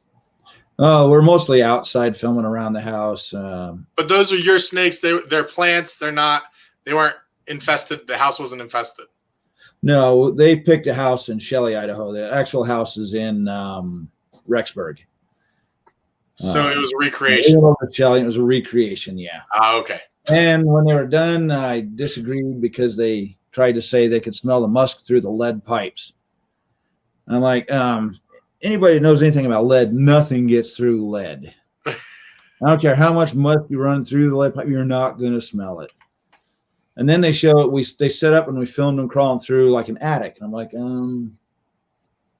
it's a good one. I know they're good climbers, but I don't think they can get up and crawl through attic spaces. But they were paying me. I just wrangled snakes for them, and it was fun. So that's cool. You really sold your soul on that one, buddy. So that was fun. I started doing my own booths up there after that, and then it got big enough here that they expanded to 2 floors out in this building at the state fairgrounds, and booth upstairs was cheaper. So I have my favorite spot. I set up right at the top of the stairs, and people come up and they go, "Wow!" and look at them. And I love doing the shows. Our spring one was canceled. I don't know what's going to happen with the fall one. Even if I don't have a lot to sell there, I love doing them, hanging out with all my reptile friends. And I've had a couple of years back, I had some baby California Reds. Everybody loves those. Everybody wants them. They walk up and go, "Oh, wow, you got California Reds. Those are cool. Wow, $200. Awesome." Set it back down, thank me, and walk off and go, not a ball python, which, that's fine, I had a buddy down here worked with high-end retics and stuff, and people tried to talk him down. I'm like, "No, this is what it's worth." And he said, "I can go to California." And I was talking to him. He said, "I can go to California, set up with this price, and people will come in and throw the money at me just like that. It's what they're worth." And so I kind of adopted his deal. I mean, I'll have some, less pricey stuff for people who want to get their kids their first garter snake locally here, But I had a couple of black and white xanthics at the last expo, and everybody's like, "Wow, $250 for garter snake?" And I'm going, "Yeah, it's a rare morph, like the ball pythons down there, and your normal ones are $50 and these are $800. It's a morph, We have some wonderful people here." You're talking to 2 ball python guys. We're like, "Yeah, $250." We're like, "Yeah, I can." That's not even the first time that I bought a snake that was $250. You're like, this seems kind of like a lot, but now you're like, $250 isn't even, we're like not even on the map. So one day, if you guys get the morphs, it'll get there, you know?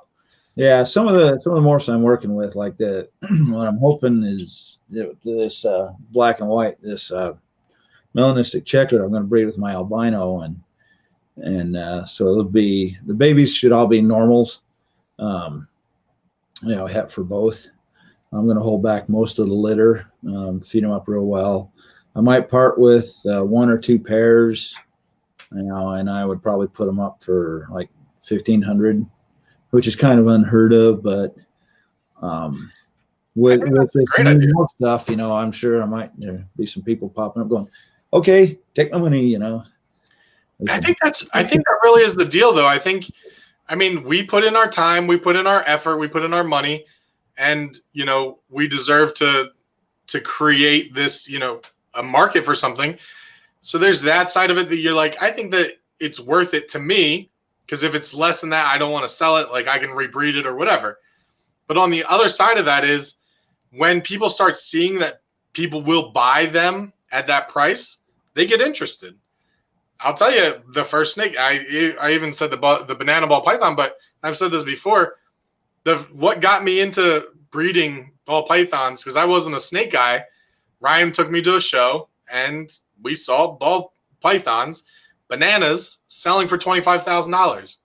I saw people handing over money for a $25,000 ball python. And I said, I could probably do something like that.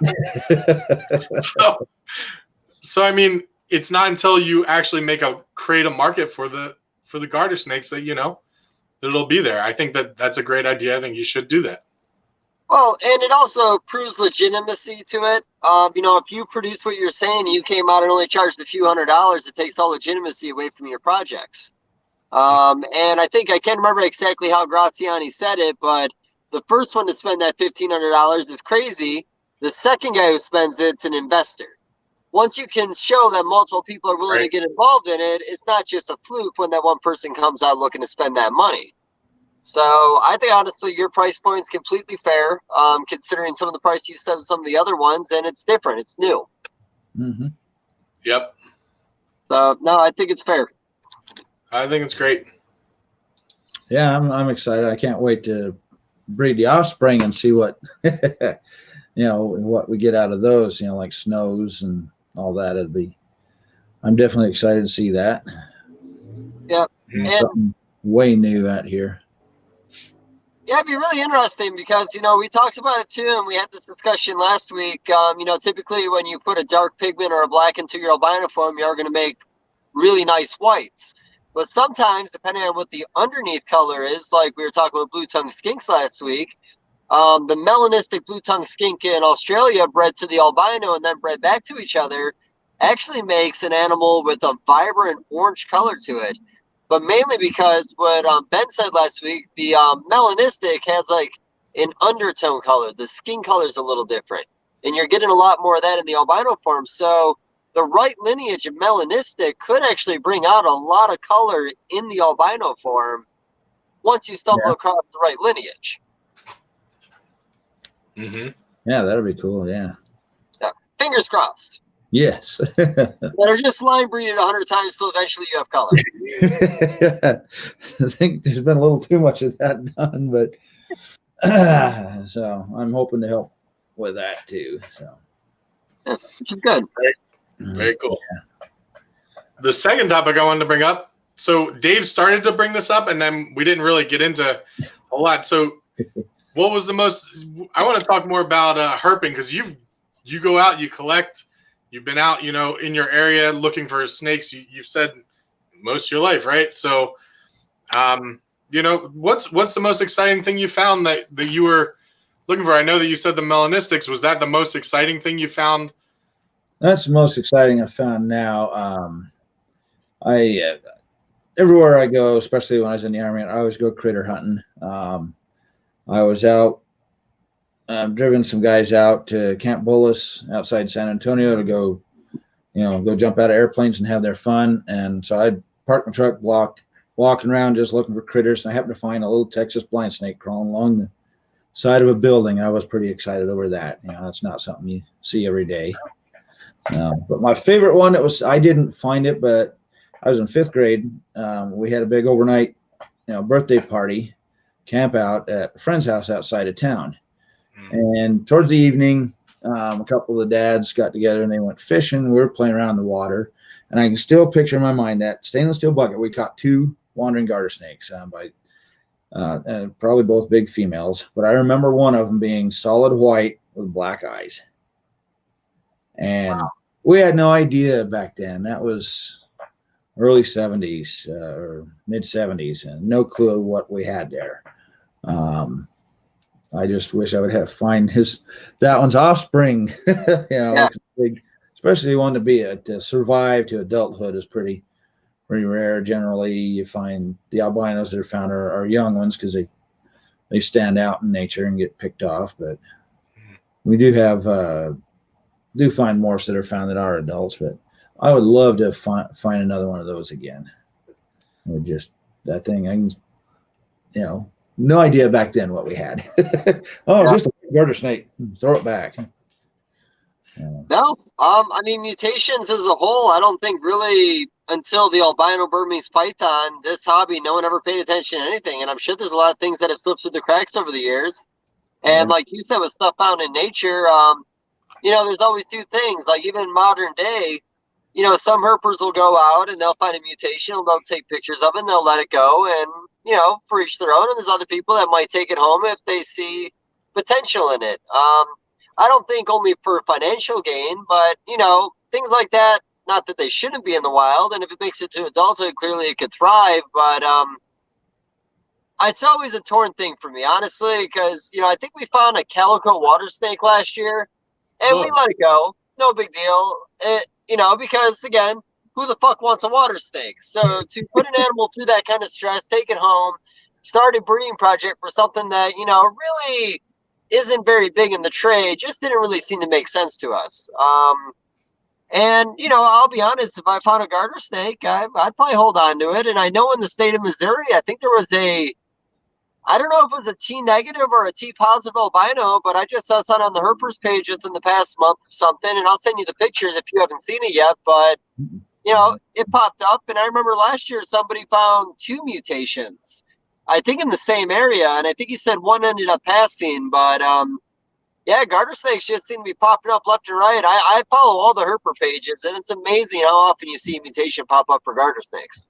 I had a friend that was through that old forum. He's a retired sheriff in Ohio, and he actually has a small den of plains garters under his house, and he's always taking pictures. But some people walk down to his house. Hey, we found this snake. Do you want it? Hands him an albino and a young adult albino red-sided garter snake. I'm like, come on. Where's my friends out here finding it here? Bring it to me. Yeah. Yeah, right. Yeah. And a lot of them, and part of the problem I've seen with them is they think they've got the next $100,000 snake or something. And I'm like, it's a garter snake. They're not going to get that big, Yeah, it's worth something, but some of them want outrageous prices, and it's like, Yeah. Yep. It was like that with an old story that I heard from a buddy in the hobby. Actually, it was Jeff at JMG. He saw the very first. Do you know what the palmetto corn snake is? I've seen those. Yeah.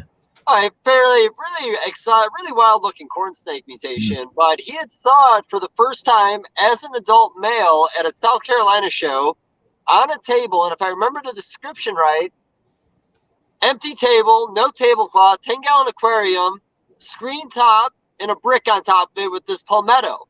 And the gentleman had found it in his backyard, and he actually made a pretty sizable cash offer for that animal, but the guy ended up wanting more.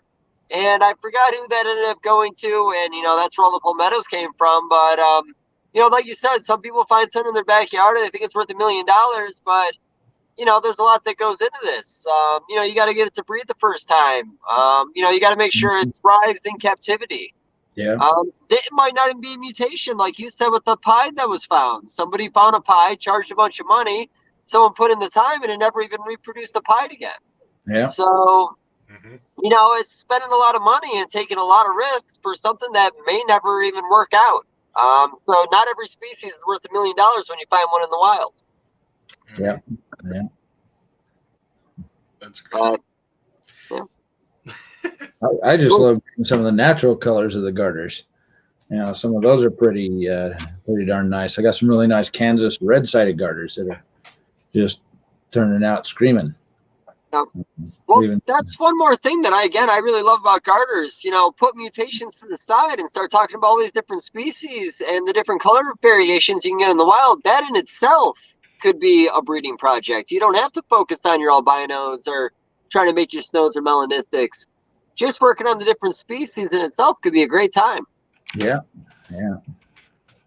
Like the Northwesterns, there's only a couple. Well, Brett Dunn has some, but those just their normal color variations. I've seen them grays, greens, blacks, yellow stripes, orange stripes, blue stripes, just all different colors. And that's just their normal coloration. It just varies. They have the largest number of different colorations out of the garters, but they're not really in the hobby much yet. So, see, I made the assumption that because I'm in Missouri, and if you're going to work with anything that's local, you have to have a permit. I was really kind of curious about the laws in the United States. We only kind of dabbled with it a little bit, but it sounds like there's not a lot of restrictions on wild-caught animals when it comes to garter snakes. It varies by state. Some states you can't catch or keep certain species because they're native to the state. Utah, you're allowed a certain number of each species, and once you start breeding them, then you can breed and sell the natives. Just because most states, because the garter snakes are so common, there's not a lot of restrictions on them. California does have some, like they've got the San Francisco garter, then they have the giant garter. That's the largest garter in the U.S. Males around 3 feet, females can hit 4 feet easy, and they're big, thick garter snakes. But they've just got a small range in California, so they're protected there, and that's the only place that they are. So, and we're not exactly encouraging people to run out and catch your own animals and start your own stock that way. By no means, but definitely look at the laws. For sure. Make sure you check before you start doing all that. Yeah, absolutely. But go ahead, Ben. Well, I was wondering if we peaked. I was about to peak. Actually, that was me about to peak almost. I knew it. I can tell you. Well, it's not. It's my fault, like always. So usually I bring a phone charger with. So the brand new phone I have has a phone charger, but it doesn't plug into my lighter thing. It's got a really small little thingy on it. Essentially, it's an identical end that goes into the Samsung, goes into the port for the charger for the wall. So it's really weird. It doesn't have I'm retarded, so I don't know, the USB cable typically? Yeah. Yeah, it doesn't have that. It just has a small little charger like you'd have for a phone, and I don't know if it's to connect two phones together. I don't really understand the technology, but my phone's going to die at any minute. It's a short one, right? Are we talking about what now, my penis? You got me lost now. What's the topic? The cable's short, right? It came with the phone? I'm not following, Bob. What are you asking me right now? Your new phone, it came with a cable. Oh no, it's a very normal length cable. I'd say it's standard. Well, what phone did you get? Anybody could do with that. That's just a waste of time right there, buddy. They make them to connect two phones together. Oh. So you can take the stuff off your old phone, put it right on your new phone. Yeah, see, with COVID, that's got to be a 6-foot line, buddy. We're not playing with any 2-inch plugs anymore. Finally. Waiting for something to post that. You've been holding on to that one for a while, haven't you? Yeah, I've been waiting. That's cool though. So yeah, we've gone about 2 hours, and we really appreciate you coming on, Don. This has been fun. I've learned a lot. I've definitely piqued my interest in garters a lot. So Good. I really appreciate it. Dave, do you have any closing comments? No, you want me to close it out, or are you closing out? No, you can close it out. I jumped it in. Don, do you have anything that you want to add before we come off? Just keep watching for babies to show up here. Yes, sir. Got it. Well, again, honestly, that was fun. Like Ben said, really enjoyed talking about the species. Love learning about new stuff in the hobby every time. We'll make sure to put some links for your site on here. I'd really like to do some follow-up stuff with you in the future. We love doing that with everyone we talk to. And, like I said, keep doing what you're doing, man. I hope you produce more, because I know I'm going to be buying some this year, and I know for a fact Ben's going to start buying them after this. So I'm really looking forward to talking to you. Yeah, it's been great. Yeah, it's definitely been fun. Yeah. Don't forget, everybody, he'll answer any questions. Just don't offer him any members-only discounts. That's the jacket, members only, right? Oh, yeah, I got one of those, too. I'll wear it for you next week. Only fans, I think, is the site. Anyway, yeah, thank you, Don. I appreciate it. Hey, you bet. Thank you. All right, make sure everybody like, share, and subscribe. Watch our Herp House Rock. Please. Please. All right, thanks, Don. You bet. Yeah, really appreciate it.